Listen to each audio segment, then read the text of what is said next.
Up in Seattle, Washington. That's where we find Alex Stone, ABC News correspondent. Good morning, Alex.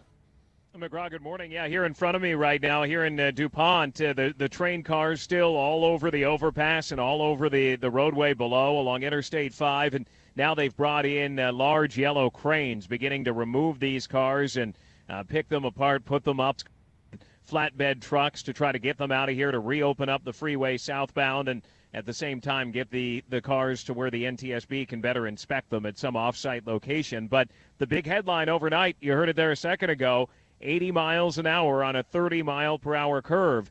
Now the NTSB wants to know why. Why were they going so fast? Was it something mechanical? Was the engineer not paying attention? Was the engineer unfamiliar with that section of the new route? They had done a number of test runs, and everything had gone perfectly at that time, according to Amtrak.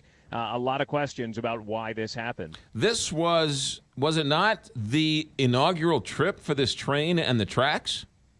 Yeah, with paying passengers. They had done a number of test runs, and even with media on board a couple of days beforehand, late last week, they did a few test runs. And then yesterday was the big inaugural trip.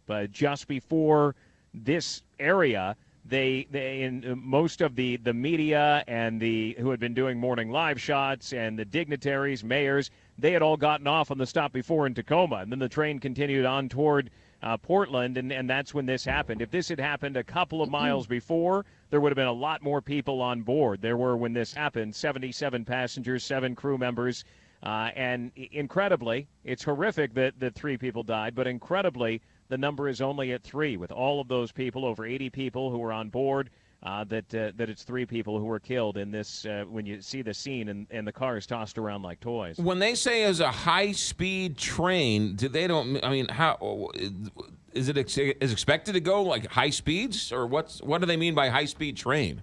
No, there was some erroneous reporting early on that this was a high-speed rail. That this is not. It's a regular train. What they had done is they had straightened out the track. The new route took it on a straighter route instead of going along the coast and having to wind around and go slow.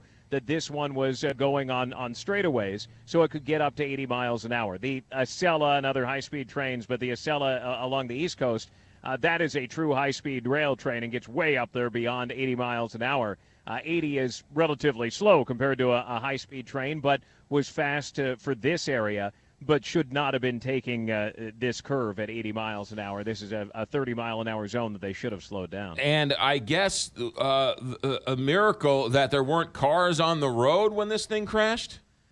Well, there were cars, and they were hit. 2 semis and a number of cars were hit, but incredibly, nobody was seriously injured down below. Nobody was killed, at least, down below. But there were people who were transported as well.